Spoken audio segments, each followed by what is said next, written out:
కథా నవీన్గా సుప్రసిద్ధులైన శ్రీ వాసిరెడ్డి నవీన్ గారు తెలుగు కథతో పాటు గత 40 ఏళ్లుగా నడుస్తున్నారు.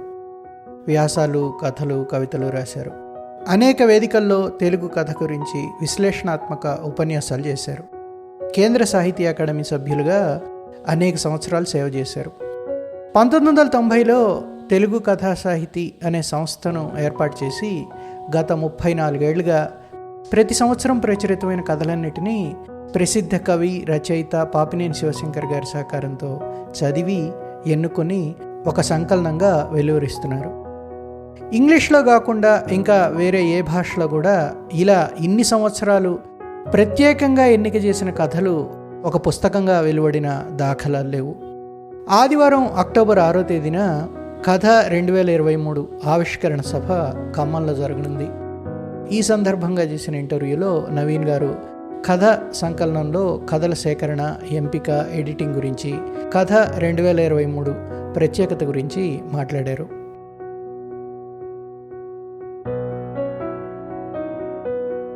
హర్షణీయానికి మరోమారు స్వాగతం సార్ నవీన్ గారు. నమస్కారం అండి, థ్యాంక్ యూ సార్. ఇప్పుడు కథ 2023 అనే సంకలనం రేపు ఆదివారం ఖమ్మంలో మీరు ఆవిష్కరిస్తున్నారు. సో ప్రతి సంవత్సరం వచ్చిన ఈ తెలుగు కథల్లోంచి కొన్ని ఎంపిక చేసిన కథలను గత 34 ఏళ్లుగా కథా సాహితీ సంస్థ సంకలనంగా తీసుకొస్తోంది. ఇలా సంకలనంగా తీసుకొద్దామన్న ఆలోచన ఎప్పుడు, ఎలా మొదలైంది? అంటే ఇంతకుముందు చాలా చోట్ల చాలా సార్లు ఈ విషయం చెప్పాను. అయినా మళ్ళీ కొత్త శ్రోతలు, కొత్త పాఠకులు ఉంటారు కాబట్టి మళ్ళీ చెప్తాను. అదేమంటే చెప్పింది కదా చెప్పకుండా చెప్పుకుంటూ వస్తాను 34 ఏళ్ళ. కానీ ఎప్పుడో ఒకసారి నేను 80s ఆ ప్రాంతాల్లో, 85 ప్రాంతాల్లో ఒక వర్క్ షాప్ కండక్ట్ చేస్తే ఆ వర్క్ షాప్ లో శివశంకర్ మాట్లాడిన ఒక కథ మీద అనాలిసిస్ నాకు బాగా నచ్చింది. అది నచ్చి ముక్కు కథ మీద మాట్లాడాడు చాలాసేపు. అది నచ్చి నాకు అప్పటి నుంచి ఆయన అంటే అభిమానం వచ్చింది. ఆ తర్వాత నాకు ఎందుకో అసలు ఇట్లా ప్రతి సంవత్సరం ఒక మంచి కథను సెలెక్ట్ చేసి వేస్తే బాగుంటుంది కదా అని అనిపించి, అట్లా ఒకళ్ళతో అయితే కుదరదు, ఇది 2-3 కలిసి చేయాలని అనుకొని ముందు నేను పనిచేసిన సంస్థ జనసాహిత్య తరఫున ఈ పని చేద్దామని అనుకుని శివశంకర్ ని ముందు దానికి ఒప్పించి తర్వాత జనసాహిత్య ముందు ప్రపోజల్ పెడితే అది ఎందుకో వర్కౌట్ కాలేదు మొత్తం మీద. తర్వాత నేను జనసాహిత్య అనే సంస్థ నుంచి బయటికి వచ్చాక 90 అక్టోబర్, నవంబర్ ఆ ప్రాంతాల్లో శివశంకర్ తో డిస్కస్ చేస్తే చేద్దాం మన ఇద్దరం కలిసి అన్నాడు ఆయన. అట్లా అది మొదలైంది. అంటే నాకు మొదటి నుంచి కథల మీద ఉన్న ఆసక్తి ఇది ఇటువైపు నడిపించింది. ఆ శివశంకర్ తో అన్న తర్వాత మేము 90లో వచ్చిన కథలన్నీ చదివి 91 డిసెంబర్ నాటికి మొదటి సంపుటి తీసుకొచ్చాం. 91 డిసెంబర్ 25వ తారీఖున మొట్టమొదటిసారిగా వెలుగులోకి వచ్చింది. దాదాపు 170 పేజీలు, 12-13 కథలు ఉన్నాయి. 17 రూపాయలు రేట్ అప్పుడు. ఇప్పుడు ఎంత సార్ రేటు? ఇప్పుడు 140, 220 పేజీలు సుమారుగా. సో ఇప్పుడు దీంట్లో కథల ఎంపిక అనేది ఎలా జరుగుతుంది? దీంట్లో ఎవరెవరు పాల్గొంటారు? కథల ఎంపిక అనేది ఒకటండి. చాలా మంది అనుకుంటారు కథల ఎంపిక అనేది అందరికీ నచ్చిన కథల ఎంపిక అనే మాట వాడితే మా శివశంకర్ ఊరుకోడు నన్ను. ఎంపిక అంటే కరెక్ట్ కాదు ఆ మాట, ఎన్నిక అనాల్సిందేని అంటాడు. ఎంపిక అంటే ఎంచటం అనే అర్థం నుంచి వస్తుంది, లెక్క పెట్టడం అనే అర్థం దగ్గర నుంచి వస్తుంది. అందుకని ఎన్నిక అంటారు. అందుకే నేను కూడా అదే రాయటం మొదలు పెట్టాను, అలాగే మాట్లాడతాను. ఎన్నిక. ఈ కథల ఎన్నిక దగ్గరకు వచ్చేసరికి ఏమవుతుందంటే, చాలా మంది అనుకున్నట్టు అందరికీ నచ్చిన కథలు వేయాలి, అందరికీ నచ్చిన కథలు వేయడం అనేది ఈ ప్రపంచంలో ఎవరి వల్ల కాదండి. ఎందుకంటే నా టేస్ట్ వేరుంటుంది, మీ టేస్ట్ వేరుంటుంది, ఇంకోటి టేస్ట్ వేరుంటుంది. నేను కథలు వేస్తున్నప్పుడు నాకు నచ్చిన కథలను నేను సెలెక్ట్ చేయగలుగుతాను తప్ప మీకు నచ్చిన కథలు నేను సెలెక్ట్ చేయడం అనేది అసాధ్యం.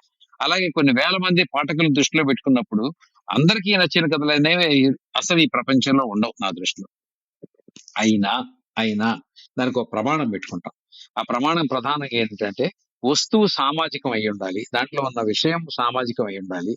రెండోది, అది సమాజాన్ని ఎంతో కొంత ఆ కథ చదివిన తర్వాత ఒక అడుగు సమాజాన్ని ఒక ఒక ఒక ఒక చిన్న అడుగు కూడా కాదు, చిన్న ఇదైనా సరే ముందుకెళ్ళి ఆలోచించగలిగితే ఆ కథ ప్రయోజనం నెరవేరినట్టు అనేది ఒక వస్తువు రీత్యా. అలాగే వస్తువు గొప్ప, కథలో తీసుకున్న విషయం దాన్నే వస్తువు అంటాము. వస్తువు గొప్పది అని అనుకున్నంత మాత్రం చేత కథ గొప్పదైపోవాలని లేదు. కథ గొప్పది అవ్వాలి అంటే మనం ఎంచుకున్న వస్తువుకి ప్రాణం పోసే శిల్పం కూడా ముఖ్యమైంది. కాబట్టి కథ ఎలా చెప్పాడు, కథ చెబుతున్నప్పుడు కథని మనం పాఠకుడు కథలో ఇన్వాల్వ్ అవ్వగలిగాడా లేదా, పాఠకుడు ఇన్వాల్వ్ అవ్వాలి అంటే ముందు నేను ఇన్వాల్వ్ అవ్వాలి.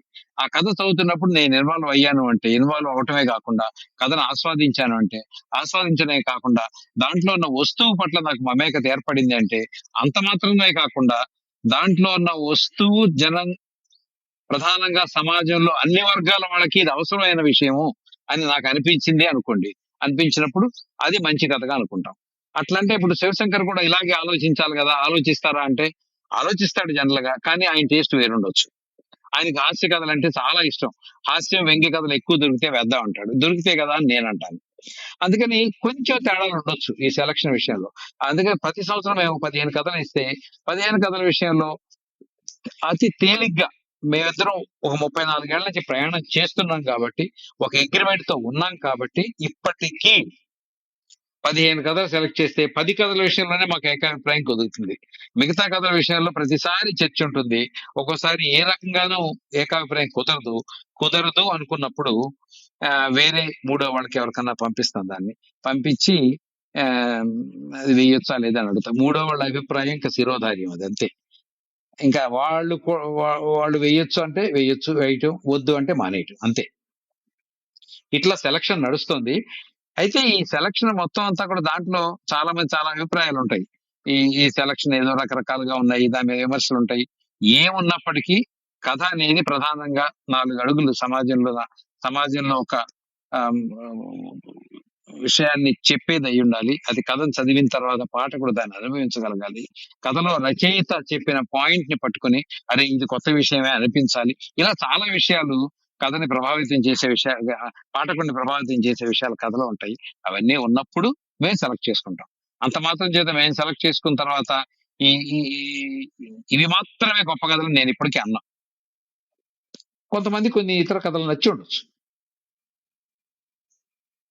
సో ఇప్పుడు ఈ కథల ఎన్నిక విషయానికి వస్తే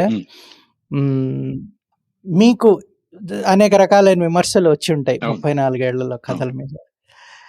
మంచి సహేతుకమైన విమర్శ ఒకటి చెప్పండి, ఏదైతే మిమ్మల్ని బాగా ప్రభావితం చేసి ఇంకా దాన్ని మీ సంకలనాన్ని ఇంకా ముందుకు తీసుకెళ్ళింది. అంటే సహేతుకమైన విమర్శ నిజంగా చెప్పాలి అంటే ఇప్పటి వరకు అసలు కథల పుస్తకాల మీద, కథా సాహిత్యం మీద ఏదో 1-2 వ్యాసాలు తప్ప సహేతుకరమైన వ్యాసాలు అతి తక్కువగా మాత్రమే వచ్చాయి.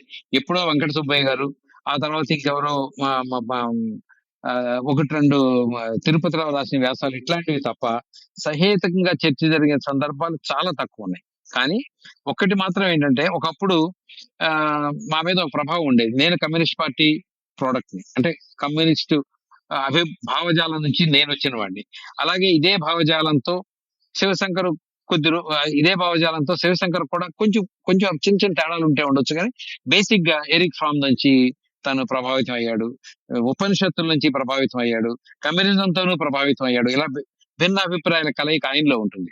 సో దీనివల్ల ఏమవుతుందంటే, నన్ను చూసి ప్రధానంగా నేను కొంచెం స్పోక్స్ మన్ లాగా ముందుకు వస్తాను కాబట్టి నన్ను చూసి ఇవన్నీ కమ్యూనిస్ట్ కథలు వేస్తారు వీళ్ళని అన్నారు గతంలో, ఇప్పటికీ అంటారు.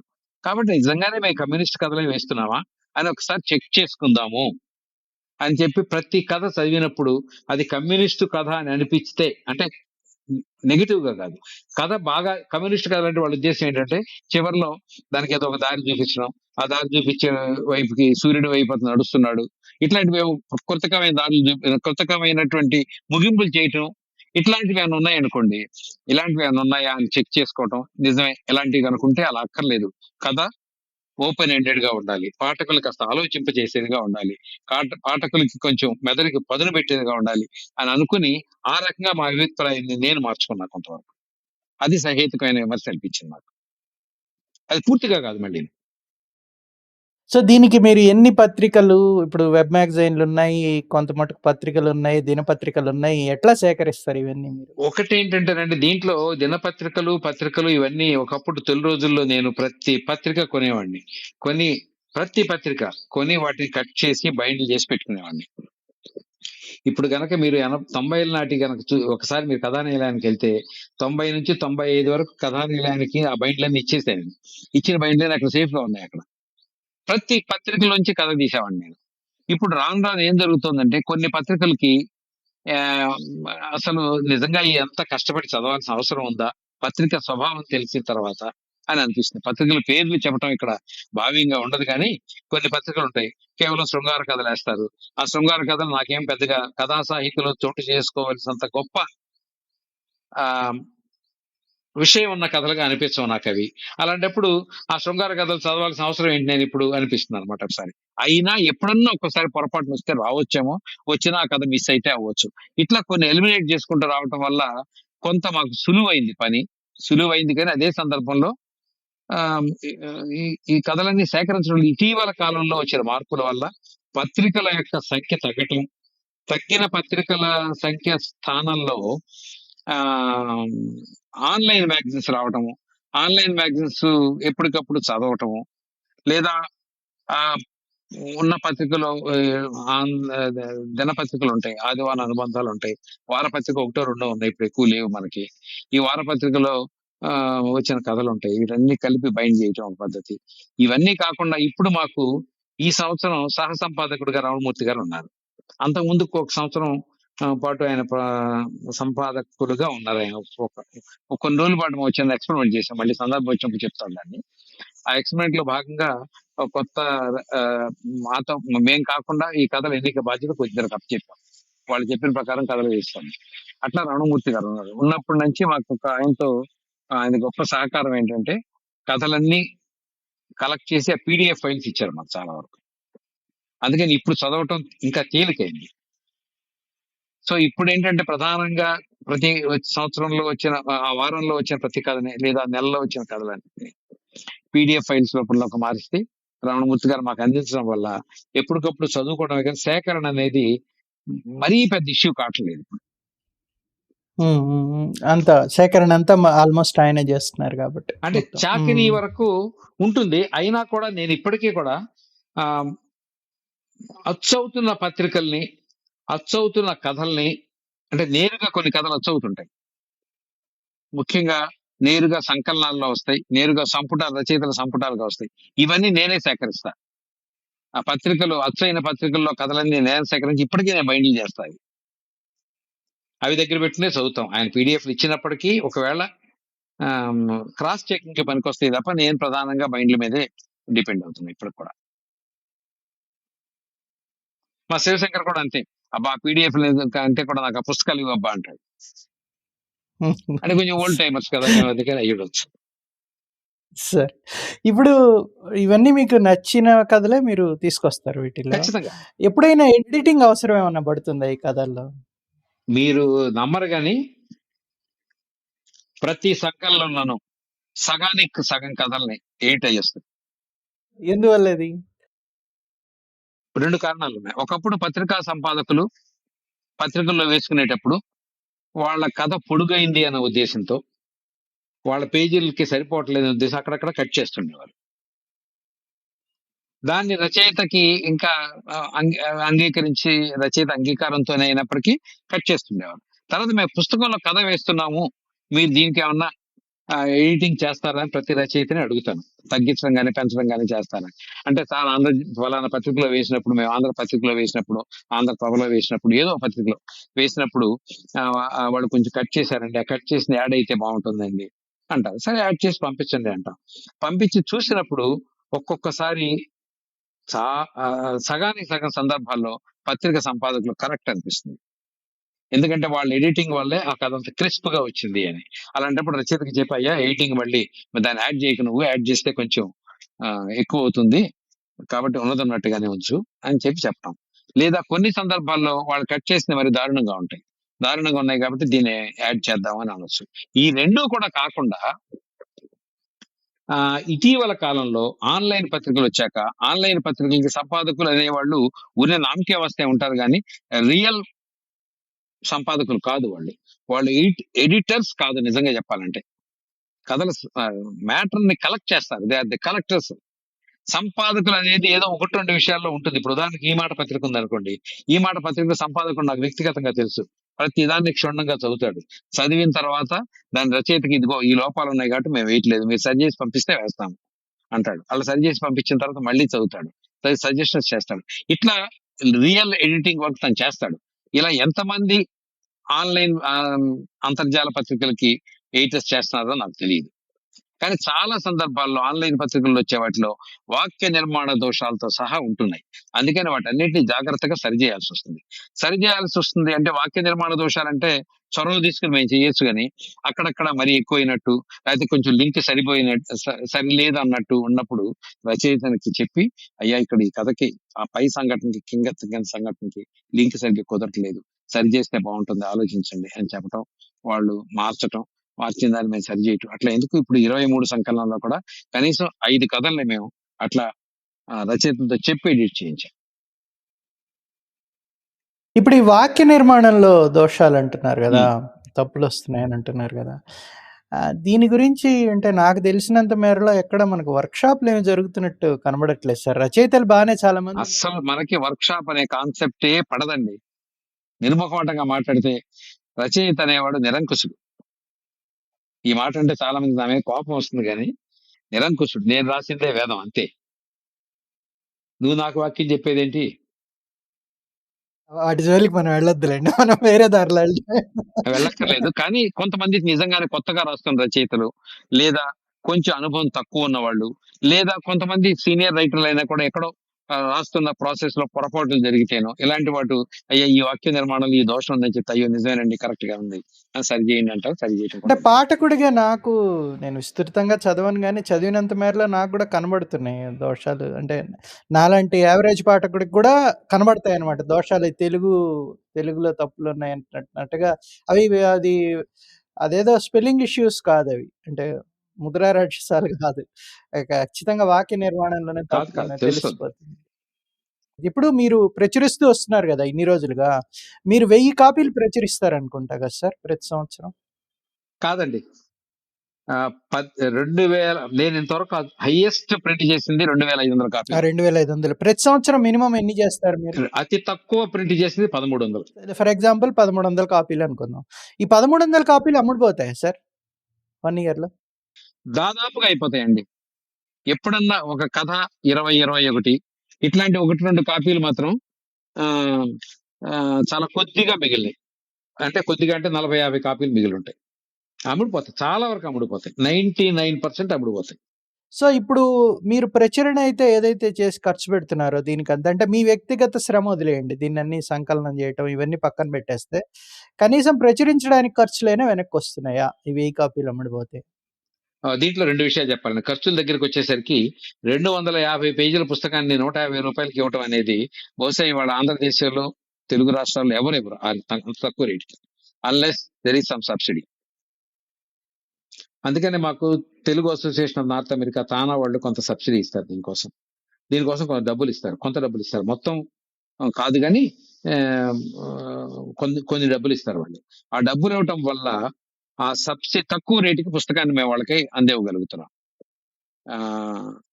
ఆహ్, వాళ్ళిచ్చే కొంత వితరణ వల్ల, అలాగే పుస్తకాలు అమ్మగా వచ్చిన డబ్బుల వల్ల మొత్తం మీద ప్రతి సంవత్సరం దానికి సరిపోతాయి. ఇబ్బందేం ఉండదు. ఇబ్బందేం ఓకే. ఇప్పుడు గత 34 ఏళ్లుగా మీరు చేస్తూ వస్తున్నారు ఈ పని. హ్మ్. సో, కథలు రాసే పద్ధతిలో గాని, కథాంశాల్లో గాని స్థూలంగా వచ్చిన మార్పులేంటి? అట్లా ఒక్కసారిగా ఒక పాయింట్‌లో చెప్పడం కష్టపడి చాలా మార్పులొచ్చాయండి. ఇప్పుడు కథ చెప్పడం అనేది ఈవెన్ సీనియర్ రచయితలకు కూడా ఒకప్పుడు ఒక 10 ఏళ్ల క్రితం క్లియర్‌గా ఒక డెమార్కేషన్ కనపడేది. చేయి తిరిగిన రచయితలందరూ ఒక సంఘటన చుట్టూ కథలుకోవటం ఉండేది. కొత్తగా చదువుతున్న కొత్త తరం రచయితలందరూ కూడా సంఘటనలు మాత్రమే కాకుండా ఆ క్యారెక్టరైజేషన్స్ వాళ్ళ చుట్టూ కథ నడపడం, వాళ్ళ మధ్యలో అంతర్గత ఘర్షణలు, చర్చలు ఇవన్నీ కూడా కథలో భాగంగా వచ్చినాయి తర్వాత. ఇప్పుడు ఈవెన్ చేయి తిరిగిన సీనియర్ రచయితలు కూడా కొత్త దారిలోకొచ్చారు. కొత్త పద్ధతిలో కథలు రాయడానికి ప్రయత్నం చేస్తున్నారు. కథ చెప్పే పద్ధతిలో మార్పు చాలా వచ్చింది. ఒకప్పుడు కథ అంటే ఆ ముగింపు స్పష్టంగా ఉండాలి. డైరెక్షన్ ఇవ్వాలి. డైరెక్షన్ గాదు. నువ్వు చెప్పాలి రచయిత స్పష్టంగా నువ్వు ఒక సందేశం ఇవ్వాలి అనే ధోరణి నుంచి మారిపోయి, మనం ఇవ్వక్కర్లేదు. పాఠకులు మనకంటే తెలివైన వాళ్ళు. ఆలోచించగలరు. మనం ఈ సమస్యని వాళ్ళ దృష్టికి తీసుకెళ్దాం. తీసుకెళ్ళిన తర్వాత దీనికి అనేక రకాలైనటువంటి పరిష్కారాలు ఉండొచ్చు. కనీసం అనేక రకాలైన పరిష్కారాలు ఉంటాయి అని సజెస్టివ్ గా చెప్పి చెప్పటమో, లేదా ఏదో ఒకటో రెండో పరిష్కారాలను సజెస్టివ్ గా చెప్పటమో చేస్తే వాటి గురించి పాఠకులు ఆలోచించుకుంటారు అనే ఎరుక అటు సీనియర్ రచయితల్లోనూ కొత్తగా రాస్తున్న వాళ్ళల్లో కూడా ఆ ఎరుక బాగానే ఉంది. కాబట్టి ఇప్పుడు కథలు గతంలాగా ఉండవు. ఒక్కొక్కసారి ఆమ్, చెప్పాలంటే ఒక్కొక్కప్పుడు కొన్ని పాత కథలు చదువుతుంటే ఈ కథలా మనం ఒకప్పుడు అద్భుతంగా అనిపించిన సందర్భాలు కూడా ఉన్నాయి. గొప్ప గొప్ప రచయితలు కూడా ఉంటారు వాళ్ళల్లో నాకు. అది మీలో మార్పేమో. అది మాలో మార్పు కాదు, సమాజంలో కథ చెప్పే పద్ధతి మారింది. పద్ధతి మారటం వల్ల అవి నేను చదివి ఎంజాయ్ చేయటం వల్ల పాత పద్ధతిలో చెప్పిన కథ ఎందుకో కొంచెం చప్పగా అనిపిస్తోంది ఇప్పుడు నాకు. అందుకని మన సమాజంతో పాటు మనం ఎంత లేదనుకున్నా మనం మారుతాం ఖచ్చితంగా. ఆ మారుతున్న ప్రాసెస్ వల్ల సాహిత్య రంగంలో ఉన్న మనం మారుతున్న కారణాల రీత్యా మన అభిరుచుల్లో కూడా మార్పు వల్ల ఆ, ఇప్పుడు కొత్తగా కథ చెప్పే పద్ధతి నాకు బాగుంటుంది. అట్లనే గొప్పగా పాత పాత రాసిన రచయితలు గొప్పగా రాయలేదని కాదు. నేను ఇప్పటికీ ఎప్పుడూ చెప్తుంటా. ఆ ఆ, కుటుంబరావు గారిది ఒక కథ ఉంటుంది, అద్భుతమైన కథ. ఇప్పటికీ ఎవరో ఆ సబ్జెక్ట్ తో రాయలేదు, అంత ధైర్యం కూడా ఎవరో చేయలేదు. ఆ ప్రేమించిన మనిషి అని కథ పేరు అది. అది అసలు నాకు ఇప్పటికీ ఆశ్చర్యమే. ఇద్దరి మధ్యలో ఒక ఒప్పందం చేసుకుంటాడు ఒక ఆవిడతో, మన ఇద్దరం కలిసి 6 నెలల పాటు కలిసి ప్రయాణం చేద్దాం. ప్రయాణం అంటే లిటరల్ గా ఊర్లన్నీ తిరుగుదాం. ఇద్దరం కలిసి 6 నెలలు ఉంటాం. కానీ నువ్వు నా మీద పిచ్చి వేషాలు పిచ్చి ప్రయోగాలు చేయకూడదు. మన ఇద్దరం ఏ రకంగానూ ఆమ్, ఆ, ప్రయాణికులు మాత్రమే, ప్రయాణికులు గానే మిగిలిపోవాలి అని ఖచ్చితంగా స్ట్రిక్ట్ గా ఉంటాడు ఆయన. అలాగే ఉంటుంది ఆ అమ్మాయి కూడా కొద్ది రోజులు. ఆ తర్వాత నెమ్మదిగా చివరికి ప్రయాణం పూర్తయ్యేసరికి ఈయన ఆ అమ్మాయి పట్ల ఆకర్షితుడుతూ ఉంటాడు. ఆ, చివరికి ఆ అమ్మాయిని తో గడపాలని నిశ్చయించుకుంటాడు. అంటే అసలు 6 నెలల పాటు నువ్వు నాతో డబ్బు 10,000 ఇస్తాను నీకు, నువ్వు 6 నెలల పాటు నాతో గడుపు అంటమే అది ఎంత బోల్డ్ సబ్జెక్ట్. 70 ఏళ్ళ నాడు రాసిన కథ అది. కేంద్ర సాహిత్య అకాడమీ సమావేశాల వాటిల్లో కూడా మీరు చురుగ్గానే ఉంటారు. అయిపోయింది, నా టర్మ్ అయిపోయింది. December 22తో నా టర్మ్ అయిపోయింది. కానీ మీరు టచ్ లోనే ఉంటారు. మిగతా భాషల్లో ఎట్లా వస్తున్నాయి? అంటే రచయితలు ఇప్పుడు ఎందుకంటే 5 ఏళ్ల పాటు మేము ఇతర భాషా రచయితలు అందరితో చాలా క్లోజ్ గా మూవ్ అయ్యేవాడిని. నేను కొంచెం చొరవ కాస్త నాకు మిగతా వాళ్ళతో కంపేర్ చేస్తే, అంటే మిగతా వాళ్ళతో అంటే నా కొలీగ్స్ మిగతా వాళ్ళతో కంపేర్ చేస్తే నాకు కొంచెం చొరవ ఎక్కువ ఉండేది. దానివల్ల నలుగురితో కలవటం, నలుగురితో పరిచయాలు పెంచుకోవటం, వాళ్ళ భాషల్లో సాహిత్యం ఎట్లా వస్తుందో డిస్కస్ చేయటం, ఇవన్నీ చేస్తుండేవాడిని. అందువల్ల నాకు ఇతర భాషల్లో కాస్త ఎట్లా వస్తుంది ఏంటనేది నాకు బాగానే ఐడియా ఉంది. ఇతర భారతీయ భాషల్లో వచ్చే కథలు అంటే నవలలు వదిలేద్దాం, కథలతో పోలిస్తే Hmm. వర్తమాన తెలుగు కథ ఎక్కడుంది? చెప్పాలి అంటే వర్తమాన తెలుగు కథ ఆ, ఒకప్పుడు ఒక 10 ఏళ్ల క్రితం అయితే తెలుగు కథ అత్యుత్తమంగా ఉంది అనేవాడిని నేను. ఇప్పుడు ఆ మాట నేను అనలేను. ఎందుకంటే ఒకప్పుడు తమిళ కథ ఒక మాదిరిగా జయంత్ మహాపాత్ర కాదు, జయకాంతన్ Hmm. కథలు రాయటం తగ్గించిన తర్వాత, ఇంకా కొంతమంది కథలు రాయటం తగ్గించిన తర్వాత, ఇప్పుడు జయమోహన్ తరం వచ్చే టైంకి ఈ మధ్యలో వచ్చిన గ్యాప్ వల్ల తమిళ్లో గ్యాప్ వచ్చింది కొంతకాలం. ఒక 10 ఏళ్ల పాటు గొప్ప కథ చెప్పుకోదగినంత గొప్ప కథ తమిళ్లో వచ్చిన అది లేదు. ఆ గ్యాప్ వచ్చింది. ఇప్పుడు ఆ గ్యాప్ తెలుగులో ఉందని నేను అనుకుంటున్నా. ఇప్పుడు తమిళ్లో అద్భుతమైన కథకులు ఇవాల్వ్ అయ్యారు, మలయాళంలో గొప్ప కథకులు ఇవాల్వ్ అయ్యారు. ఆ తర్వాత మళ్ళీ ఆ కన్నడంలో ఎప్పుడు ఉన్నారు. కన్నడంలో ఎందుకో తెలియదు కానీ నాకు ఎప్పుడూ మంచి కథలు ఉంటారు. ఎప్పుడు గ్యాప్ రాదు అక్కడ కన్నడలో. అక్కడ ఉన్న కల్చరల్ బ్యాక్గ్రౌండ్ దానికి కారణం కావచ్చు. అస్సాంలో మంచి రచయితలు ఉన్నారు. నిజానికి వాళ్ళు ర- అంటే ఎట్లాంటి వాళ్ళు అంటే బాగా చదువుకున్న వాళ్ళు కూడా కాదు, కింద నుంచి వచ్చిన వాళ్ళు వస్తున్నాయి. ఇట్లాగే మిగతా భాషల్లో కూడా మంచి కథలు వస్తున్నాయి. ఈ వీళ్ళందరితో పోల్చుకుంటే తెలుగు కథ ఇప్పుడున్న పరిస్థితి నుంచి కొంచెం ముందుకెళ్లాల్సిన అవసరం అయితే ఉంది.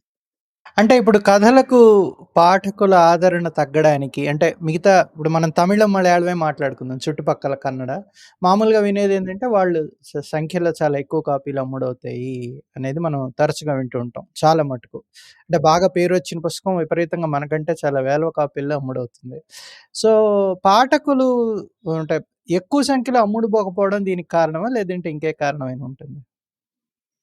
లేదండి, పాఠకుల అభిరుచి వేరు, పుస్తకాలు ఎక్కువ సంఖ్యలో అమ్మటం వేరు. ఈ రెండింటికి అవినాభావ సంబంధం దూరంగా ఉన్నట్టు కనపడినా అసలు రెండుకి సంబంధం లేదు. ఉదాహరణకి తమిళం ఉందనుకోండి, తమిళ్లో మనం ఎన్ని కాపీలు అమ్ముతున్నాం వాళ్ళు అన్ని కాపీలు అమ్ముతారు. మహా అయితే ఇంకో 1000-2000 కాపీలు ఎక్కువ అమ్ముతారు. అదే మలయాళం ఉందనుకోండి, మనం 1000 కాపీలు వేస్తే వాళ్ళు 50,000 కాపీలు వేస్తారు. అంటే 50,000 కాపీలు సీరియస్ లిటరేచర్ అని చెప్పేది. ఏదో మామూలుగా ఉండే లిటరేచర్ కాదు, సీరియస్ లిటరేచర్. మీకు ఎగ్జాంపుల్ చెప్తాను. లాస్ట్ ఇయర్ సాహిత్య అకాడమీ బిఫోర్ లాస్ట్ ఇయర్ 2 ఏళ్ల క్రితం సాహిత్య అకాడమీ అవార్డు వచ్చిన కేపీ రామనున్నయ్య అని ఒక ఆయన ఉన్నాడు. దైవత్యండే పుస్తకం అని మలయాళంలో పుస్తకం రాశాడు ఆయన. 700 పేజీల పుస్తకం అది. దైవత్యండే పుస్తకం, గాడ్స్ ఓన్ బుక్ అని ఇంగ్లీష్ లో ట్రాన్స్లేషన్ కూడా చేయించాడు దాన్ని. అది తర్వాత ఆయనే ఇంకో నవల కూడా రాశాడు. అది మన తెలుగులోకి అనువాదం వచ్చింది, సూఫీ చెప్పిన కథ, సూఫీ పరంజ కథ అని ఎల్ఆర్ స్వామి గారు తెలుగులోకి అనువాదం చేశారు. నేను ఉన్న క్యాజువల్ గా ఆ కాపీలు ఇది ఎన్నిపోయినాయి అండి అని అడిగా. దైవత్యండే పుస్తకం 700 పేజీలు ఎన్నిపోయినాయి అంటే, ఎక్కువ పోలేదు అవి, ఎందుకంటే 700 పేజీలు అయిపోయింది, రేట్ ఎక్కువ అయిపోయింది, అది ఎక్కువ కాపీలు పోలేదు, 30,000 40,000 పోయి ఉంటాయి అన్నాడు. మరి సూఫీ చెప్పిన కదా ఎన్ని కాపీలు పోయినాయి అన్న, దాదాపు 1,00,000 కాపీలు పోయినాయి అన్న. రెండు సీరియస్ బుక్సే, డామ్ సీరియస్ బుక్స్. అందుట్లో దైవత్యండే పుస్తకం అయితే కులాలకి మతాలకి ఇప్పుడున్న మత పరమైనటువంటి వాతావరణాన్ని వ్యతిరేకిస్తూ రాసిన నవల పైగా అది. అయినా అక్కడ పోయింది. కాబట్టి అక్కడ దాన్ని కూడా మనం కంపేర్ చేసి దేశం అంతా ఇలాగే ఉంటుంది అనుకుంటే మళ్ళీ పొరపాటు అండి. ఒక్క మలయాళానికి మాత్రమే పరిమితం అయింది. ఎందుకంటే మొదటి నుంచి అక్కడ రీడింగ్ కల్చర్ వేరు, రీడింగ్ హ్యాబిట్స్ వేరు, ఇక్కడ లేవు. భారతదేశంలో ఇంకెక్కడ ఏ రాష్ట్రంలో అంత ఎక్కువగా లేవు. ఇప్పుడు మనం అనువాదం గురించి మీరు మాట్లాడారు, అనువాద కథల గురించి. అనువాద కథలు ఈ మధ్య తెలుగులో కూడా ప్రాచుర్యం పొందుతున్నాయి గత 4-5 ఏళ్లుగా. సో అనువాద కథలకు కూడా ఇట్లా కథా సాహిత్య ద్వారా ఏదన్నా గుర్తింపు తీసుకొచ్చే ఆలోచన ఉందా? బాగుంది, మంచి ఐడియా. అంటే నిజానికి ఇంతకు ముందు విపుల అని ఒక మాసపత్రిక ఉండేది, ఈనాడు గ్రూప్ నుంచి వచ్చింది. వాళ్ళు ఈ పని చేశారు. వాళ్ళు అనువాద సంవత్సరానికి ఒక పుస్తకం కాకుండా నెలకో పుస్తకం తీసుకొచ్చారు అనువాద కథలతో. నెలకోటి వచ్చేది. ఇట్స్ ఎ గ్రేట్ ట్రెజర్ చెప్పాలంటే అది. ఇప్పుడు వాళ్ళు అది ఆపేశారు కాబట్టి ఇప్పుడు మొత్తం భారతీయ భాషలు 23 భారతీయ భాషలు తీసుకుని, లేకపోతే రికగ్నైజ్డ్ 23 భారతీయ భాషలు తీసుకుని, ఆ సంవత్సరం ఆ భాషల్లో వచ్చిన ఒక మంచి కథను తీసుకుని దాన్ని అనువాదం చేసి తెలుగులో వేసుకోవచ్చు మనం. నేను ఈ సాహిత్య అకాడమీలో ఉన్నప్పుడు ప్రపోజల్ పెట్టా, సాహిత్య అకాడమీ పని చేయొచ్చు. దాన్ని గట్టిగా మాట్లాడితే సెప్టెంబర్కి ఆ పుస్తకం వస్తే నెక్స్ట్ ఇయర్ సెప్టెంబర్ నాటికి వీటి అనువాదాలు అన్ని భాషల్లోనూ రావాలి అనేది. అంటే 2000 ఉదాహరణకి 2022 కథలన్నీ కలెక్ట్ చేసి 23 సెప్టెంబర్ నాటికి గనక హిందీలో కానీ ఇంగ్లీష్ లో కానీ ట్రాన్స్లేట్ చేసి ముందు పుస్తకం వేసేస్తే వాటిని, అవి తర్వాత నెక్స్ట్ ఇయర్ నాటికి మిగతా అన్ని భాషల్లోకి అనువాదమే రావాలి. దాన్ని యాక్సెప్ట్ అయింది, అందరూ ఒప్పుకున్నారు. కానీ పనిచేయడానికి ఎవరు ముందుకు రాలేదు. 4-3, నేనే కన్వీనర్ గా ఉన్న దానికి, ఆ ప్రాజెక్ట్ కి ఈ 3-4 పంపించారు కథలు. ఆ తర్వాత నుంచి ఎన్నిసార్లు ఉత్తరాలు వేసినా కథలు వచ్చేయగా సంవత్సరం గడిచిపోయింది ఈలోపు. కానీ నిజానికి ఆ పని చేయొచ్చు. ఇంతకు ముందు కథ అనే ఒక ఆర్గనైజేషన్ ఉండేది, గీతా ధర్మరాజు అని నడిపింది దాన్ని. వాళ్ళు ఇదే పని చేశారు, కాబట్టి ఇంగ్లీష్ లో వరకే వేసేవాళ్ళు. ఏముంది వాళ్ళ దగ్గర, అట్లాంటి ఎవరిని ఇంగ్లీష్ లోనో హిందీలోనో చేసినా దాని నుంచి పర్మిషన్ తీసుకుని మనం తెలుగులో వేసుకోవచ్చు.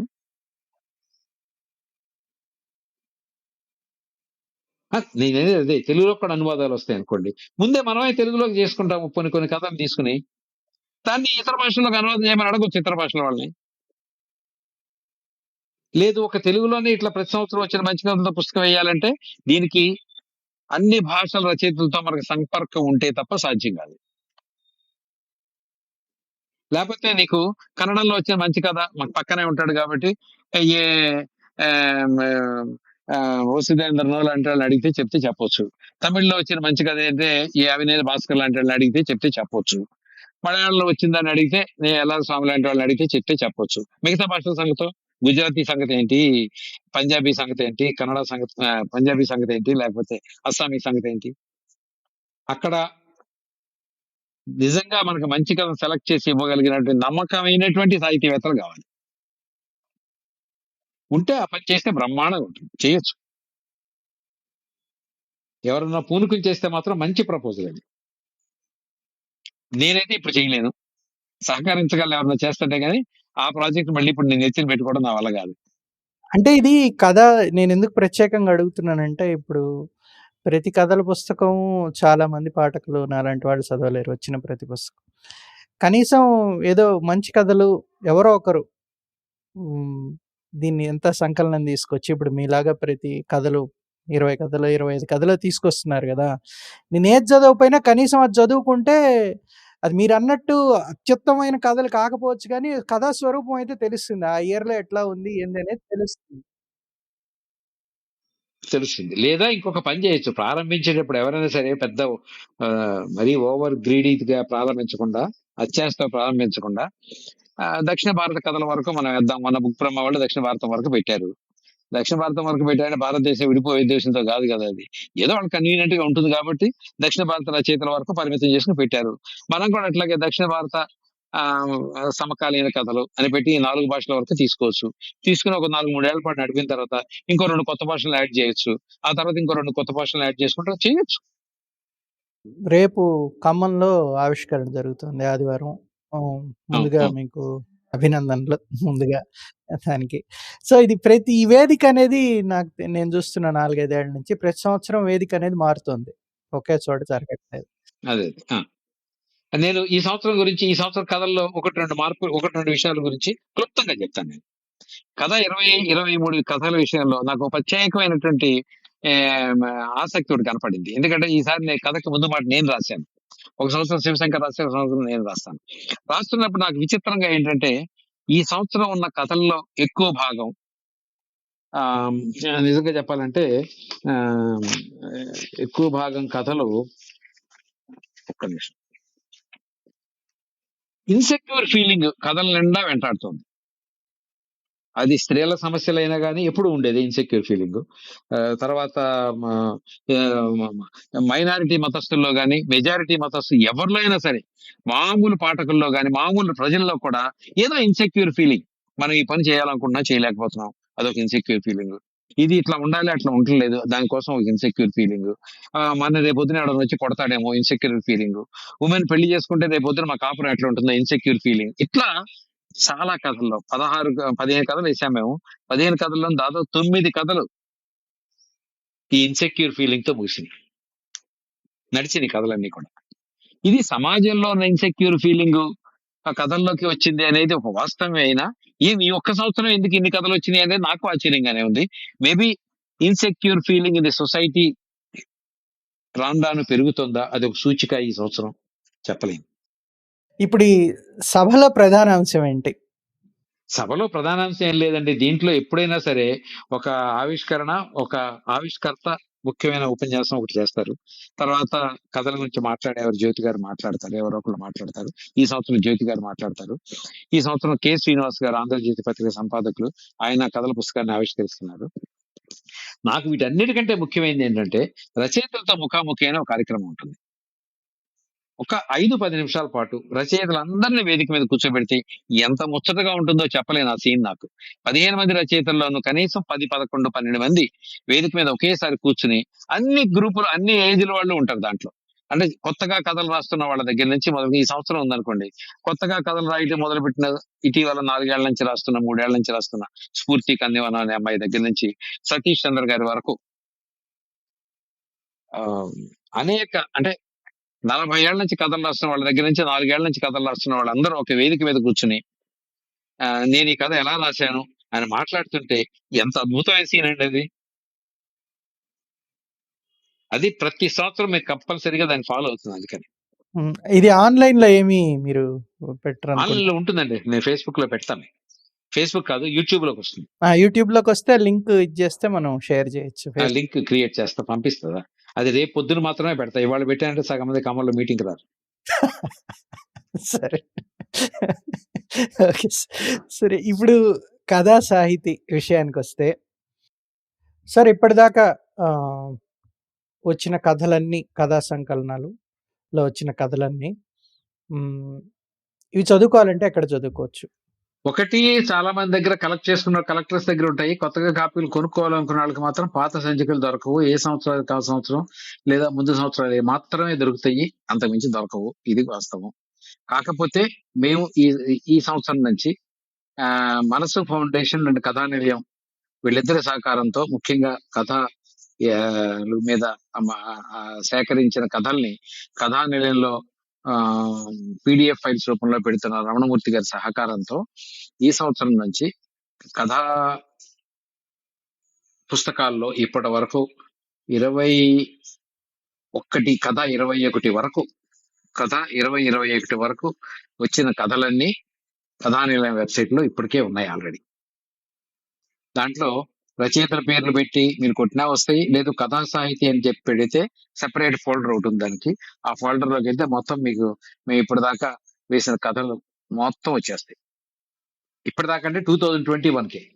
22 మళ్ళీ ఎప్పుడు పెడతామంటే 23 మార్కెట్ లోకి వచ్చాక 22 కూడా కథానిలయం వెబ్సైట్ లో పెట్టేస్తాం.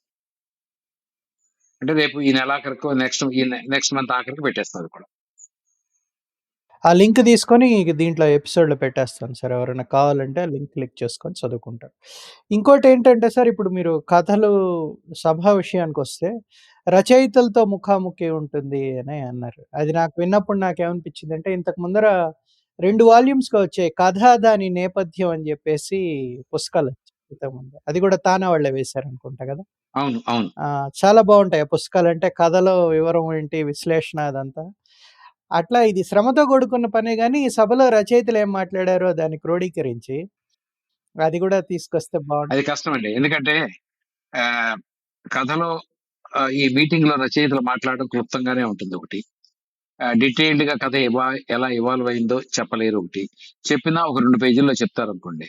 మహా అయితే 30 పేజీలు దానికోసం ఇప్పుడు నెక్స్ట్ కథలోనో ఎక్కడో 30 పేజీలు దానికోసం కేటాయించాలి. లేదా ఈ కథ అచ్చు కావడానికి ముందే వాళ్ళ దగ్గర నుంచి ఈ కథ ఎలా ఇవాల్వ్ అయిందో మీరు 2 పేజీల్లో రాసివ్వండి అని అడిగితే ఆ 2 పేజీలు కథ చివరిలో యాడ్ చేయటం అనేది చేయొచ్చు. ఇది ఎప్పుడో వీలు చూసుకుని మీరు మంచి సలహాగానే పనికొస్తుంది ఇది. కనీసం ఈ కథ ఎలా ఇవాల్వ్ అయింది అనేది రచయిత రాసి గనక మాకు ఇస్తే ఆ కథతో పాటే ఆ సంవత్సరం వచ్చిన కథా సంకలనంలో కథతో పాటు ప్రచురించే అంశాన్ని పరిశీలించవచ్చు. చూద్దాం. అంటే ఇప్పుడు నేను ఈ సంవత్సరం నేను శివశంకర్తో పాటు రమణమూర్తి గారు కూడా ఉన్నారు. ఆయనతో కూడా మాట్లాడి శివశంకర్తో గారితో కూడా మాట్లాడి అది ఒకటి చేయొచ్చేమో ఆలోచిద్దాం. చివరి ప్రశ్న ఏమిటంటే, కథా సాహితీ భవిష్యత్ కార్యక్రమం ఏమిటి? భవిష్యత్తు ఏం లేదండి. ఇప్పటికీ నేను మొన్న మధ్యన ఒక ముందు మాట రాశాను. శివశంకర్ స్థితి నా ముందు మాట తీసేశాడు. వద్దులే మరింత భయంకరంగా రాస్తే బాగుండదని. అదేంటంటే the best American short stories అనే అమెరికా నుంచి ప్రతి సంవత్సరం ఒక పుస్తకం వస్తూ ఉంటుంది. అది 1915లో మొదలైంది. అంటే ఇప్పటికి 110 సంవత్సరాలు. 110 సంవత్సరాల నుంచి ది బెస్ట్ అమెరికన్ సిరీస్ అనే ఒక సంస్థ నడుపుతోంది. దాన్ని గత 10 ఏళ్లుగా హార్పర్ కాలిన్స్ టేక్ ఓవర్ చేసి వాళ్ళు నడుపుతున్నారు. పబ్లికేషన్ పార్ట్ వాళ్ళు తీసుకున్నారు. నిర్వహణ part the best American series నడుపుతుంది. అంటే ఒక 115 సంవత్సరాల నుంచి ఆ సిరీస్ వస్తుంది. దాని తర్వాత మళ్ళీ ప్రపంచంలో ఏదైనా భాషలో ఇట్లాంటి సిరీస్ ఎక్కువ కాలంగా వస్తుంది అంటే 34 ఏళ్ళ వస్తున్న కథా సాహిత్య సంకలనాలు మాత్రమే. ఆ విషయంలో అనుమానం లేదు. అయితే ఇక్కడతో ఆగకుండా దీన్ని 100 ఏళ్ళు 150 ఏళ్ళు నడపాలనే కోరిక అయితే మాకుంది ఉండడానికి. ఎంతవరకు సాధ్యం అవుతుంది, ఎంతవరకు అవ్వదు. ఆల్రెడీ నేను ఈసారి కథ 23లో ముందు మాటలో చెప్పినట్టు మా ఇద్దరు సంపాదకులకి 2/3 వంతుల జీవితం ఈ కథా సంకలనాల సేకరణ నిర్వహించడంలోనే సరిపోయింది. అంటే దాదాపుగా 35 ఏళ్ళు అంటే మరి యాక్టివ్ లైఫ్ లో మోర్ దెన్ 2/3. సో ఇప్పుడు దీన్ని ఇంకెవరికన్నా అప్పచెప్పాలి నెమ్మదిగా ఒక ప్రాసెస్ లో. అది ఆ ప్రాసెస్ భవిష్యత్ ప్రణాళిక ఏంటంటే ఇప్పుడు కాకపోయినా 2000 అంటే 40 2030 నాటికి నెమ్మదిగా దాన్ని ఒక ట్రాన్స్ఫర్మ్ చేద్దాం అనేది ఒక ఆలోచన ఉంది. ఎప్పుడు అవుతుందో 30కి అవుతుందో లేదో ఇంకా లేట్ అవుతుందో తెలియదు. కానీ మొత్తం మీద ఏంటంటే ఒక ప్రొసీజర్ ప్రకారం దీన్ని ఎక్కువ కాలం, వీలైనంత ఎక్కువ కాలం ఈ పుస్తకాలు రావడానికి వీలుగా దానికి ఒక వ్యవస్థ ఏర్పాటు చేయాలి అనేది ప్రధానమైన భవిష్యత్ ప్రణాళిక. అంటే మేము ఉన్నా లేకపోయినా మా తర్వాత కూడా ఇది కంటిన్యూ అవ్వాలి. అది మీరు ఇంకో 50 ఏళ్ళు దీన్ని నడుపుతారు, ఉండడమే కాదు. అది వేరే సంగతి. కానీ చాలా చాలా సంతోషం సార్. మనం అందరం గర్వపడదగ్గ విషయం ఇది. చాలా సంతోషం. రేపు మీ థ్యాంక్ యూ సమావేశానికి మీకు all the best. Okay, thank you. Right.